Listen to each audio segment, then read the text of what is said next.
Hello friends, maths student tutorial में आप सभी लोगों का स्वागत है। तो दोस्तों, आज फिर से मैं एक मज़ेदार वीडियो लेकर आया हूं जो आप लोगों को बेहद पसंद आएगा। ठीक है, और एकदम मज़ेदार सवाल है। ठीक है, तो चलिए शुरू करते हैं। और दोस्तों, आप लोगों से एक रिक्वेस्ट है, निवेदन है कि आप वीडियो को अंत तक देखिएगा। ठीक है, ताकि आप लोगों को ये क्वेश्चन पूरी तरीके से अच्छे से समझ में आए। और अंत में अगर वीडियो अच्छा लगे तो चैनल को लाइक, शेयर और सब्सक्राइब जरूर करिएगा। ठीक है दोस्तों, तो चलिए शुरू करते हैं आज का ये सेशन। देखिए दोस्तों, क्वेश्चन है विलोपन विधि से समीकरण को हल करना।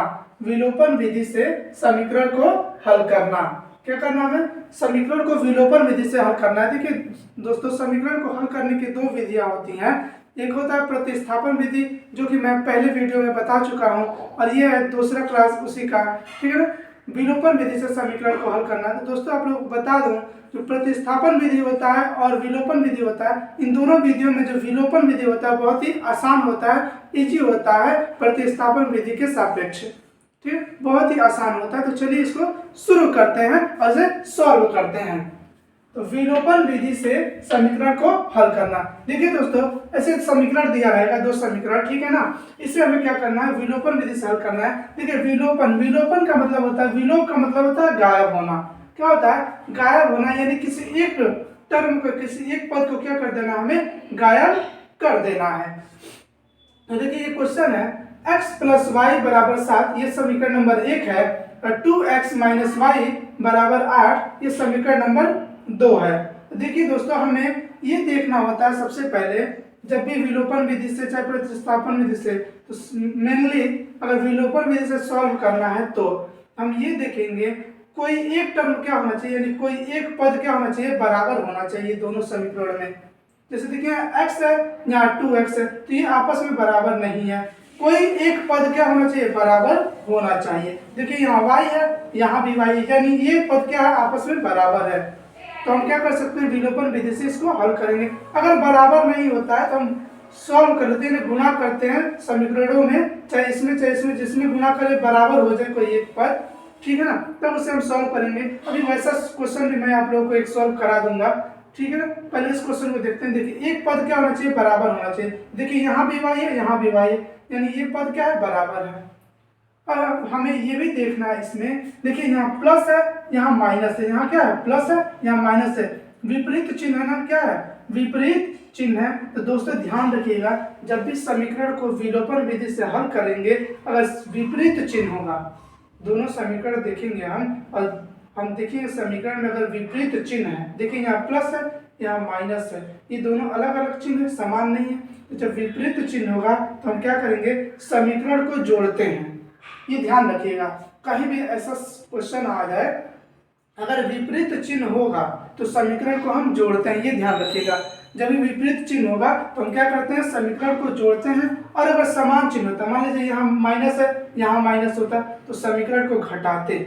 चाहे यहाँ प्लस होता है, यहाँ प्लस होता है, तब पर भी क्या करते हैं, समीकरण को घटाते हैं। तो ये ध्यान रहे, तो जब विपरीत चिन्ह होगा तो समीकरण को जोड़ेंगे, और समान चिन्ह होगा तो समीकरण को घटाएंगे। तो हम क्या करेंगे, चलिए इसको सॉल्व करते हैं और लिखते हैं, ठीक है ना। तो लिखेंगे समीकरण, क्या लिखेंगे, समीकरण 1 को समीकरण 2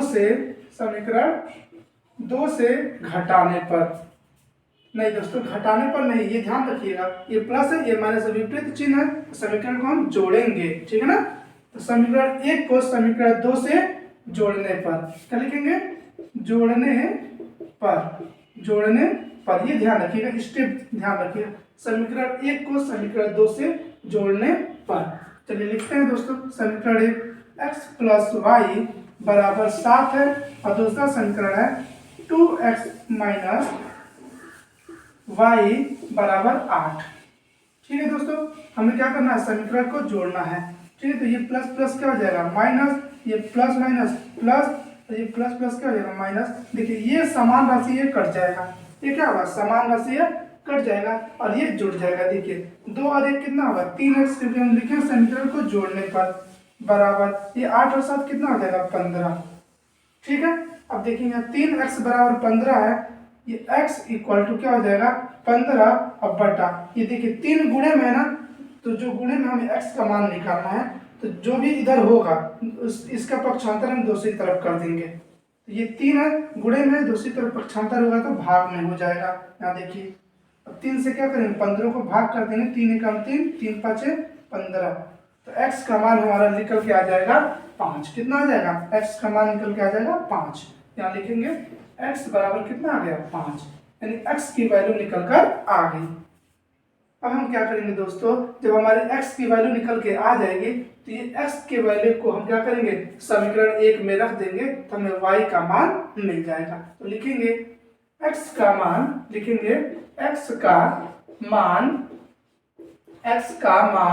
समीकरण 1 में रखने पर, x का मान समीकरण 1 में रखने पर क्या करेंगे, x का मान समीकरण 1 में रखने पर ऐसे लिख लेंगे, x का मान समीकरण 1 में रखने पर। तो देखिए समीकरण 1 यही है, इसको लिख लेते हैं x प्लस वाई बराबर 7। अब देखिए दोस्तों x का मान हमें रखना है, तो x का मान कितना निकल के आया 5। तो जहां x लिखा हुआ है ना वहां हम 5 लिख देंगे। क्या करेंगे, जहां x लिखा होगा वहां हम 5 लिख देंगे। तो देखिए x यहाँ लिखा है, यहाँ 5 लिख देंगे, प्लस है प्लस, यहाँ y है y बराबर कितना 7। अब आगे देखिए ये अचर राशि है, ये भी अचर राशि है, अचर को अचर की तरफ भेज देंगे। देखिए तो y यही रह जाएगा, ये 7 है, ये प्लस का 5 है, इधर जाके माइनस का 5 हो जाएगा। तो y बराबर 7 में से 5 घटाएंगे तो 2 बचेगा। देखिए दोस्तों y का भी मान निकल के आ गया, यानी x का मान आया 5 और y का मान कितना आ गया 2। तो दोस्तों ये हमारा क्या हो जाएगा, आंसर हो जाएगा। तो इस तरह से हम क्या करते हैं, समीकरण को विलोपन विधि से हल करते हैं। देखिए दोस्तों कितना इजी है ये विलोपन विधि। यही अगर प्रतिस्थापन विधि होता तो प्रतिस्थापन विधि थोड़ा सा कठिन होता है, ठीक है। तो विलोपन विधि सबसे आसान होता है समीकरण को हल करने के लिए, ठीक है दोस्तों। इसका स्क्रीनशॉट ले लीजिए। और इसी तरीके से एक और क्वेश्चन हम बता रहे हैं जो इससे थोड़ा सा डिफरेंट होगा। इसमें तो क्या था, एक पद समान था तो इजीली कर लिया है, अगर एक पद समान नहीं होगा तो उसे हमें समान बनाना पड़ता है। वैसा क्वेश्चन हम आप लोगों को बताते हैं, इसका स्क्रीनशॉट ले लीजिए।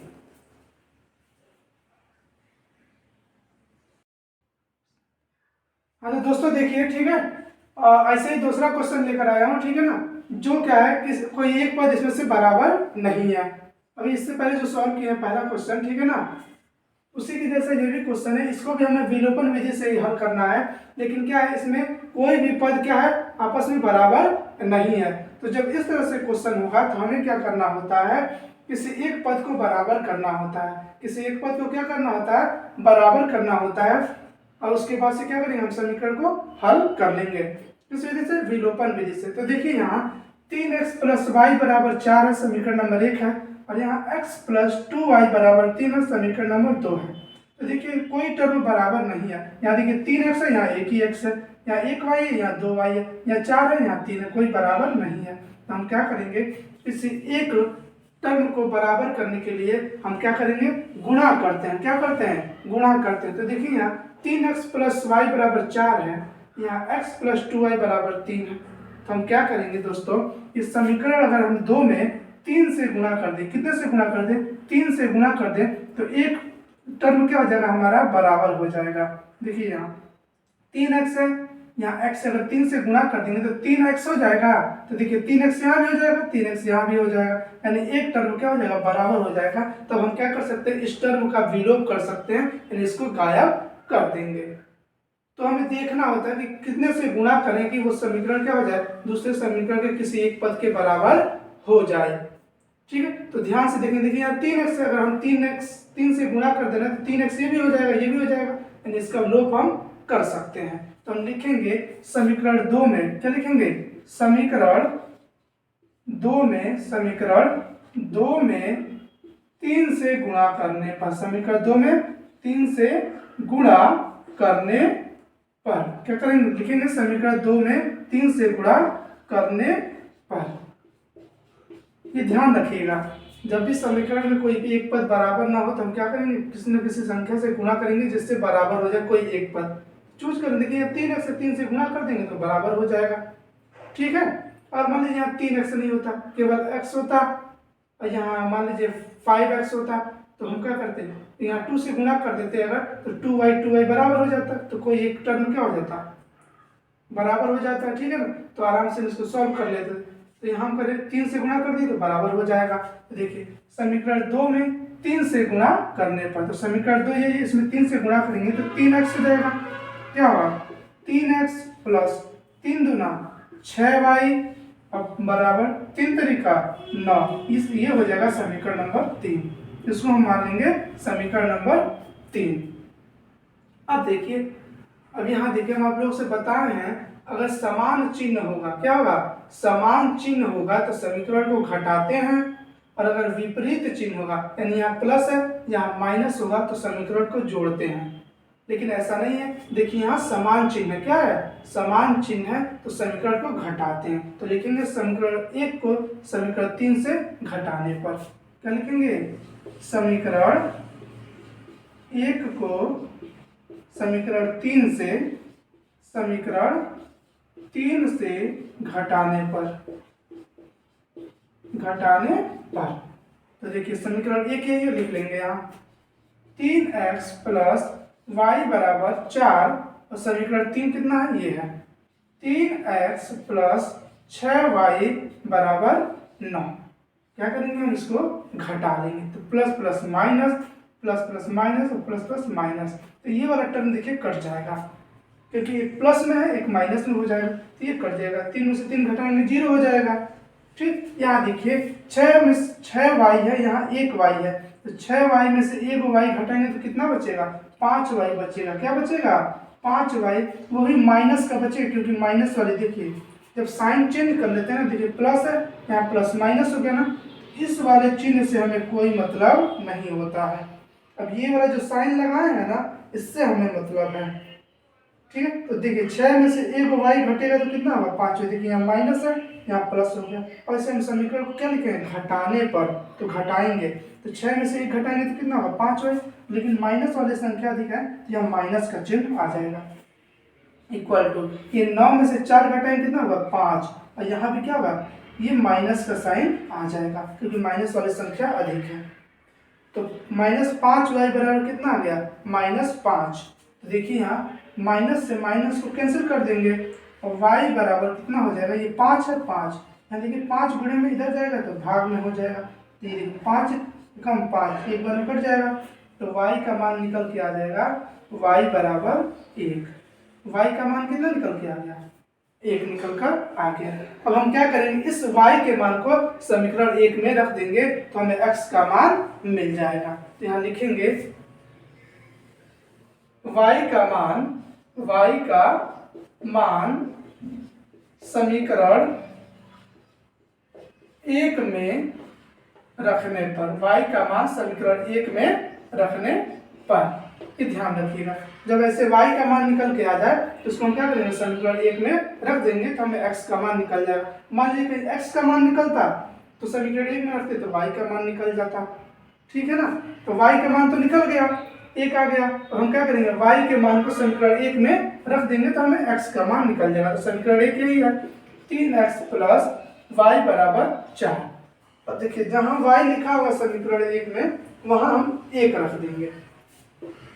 देखिए 3x प्लस यहाँ y है तो y की जगह पर क्या रख देंगे, 1, y की जगह पे 1 रखते हैं बराबर 4 हो जाएगा। इसको हल करते हैं तो देखिए ये अचर राशि है, ये भी अचर राशि, तो अचर को अचर की तरफ भेज देंगे। तो 3x बराबर 4, ये प्लस का 1 है, इधर भेजेंगे तो क्या हो जाएगा, माइनस का 1 हो जाएगा। यहाँ देखिए 3 गुणे में है x के, दूसरी तरफ पक्षांतर करेंगे तो भाग में हो जाएगा। 4 में से 1 गया 3 और बटा में ये 3 आ जाएगा 3, 3 से 3 कट जाएगा तो x बराबर कितना आ जाएगा, 1 आ जाएगा। तो देखिए यहाँ y का मान भी कितना आ गया, 1, और x का मान भी कितना आ गया, 1। तो इस तरह से हम क्या करेंगे, समीकरण को विलोपन विधि से हल कर लेंगे। अगर समान पद दिया होगा तो भी, अगर समान पद नहीं दिया होगा तो उसको समान बना के किसी एक पद को हम क्या करेंगे, ऐसे समीकरण को हल कर लेते हैं। तो दोस्तों हम आपसे बता दें, जो प्रतिस्थापन विधि होता है और विलोपन विधि, सबसे आसान विधि विलोपन विधि ही होता है, ठीक है ना। तो दोस्तों इसका स्क्रीनशॉट ले लीजिए। और दोस्तों अगर आप लोगों को वीडियो पसंद आया हो, ठीक, तो दोस्तों जरूर रिक्वेस्ट करता हूँ आप लोगों से, वीडियो को लाइक शेयर और सब्सक्राइब जरूर करिएगा। ओके दोस्तों, और कमेंट सेक्शन में जरूर बताइएगा कि आप लोगों को ये वीडियो कैसा लगा। थैंक यू, जय हिंद।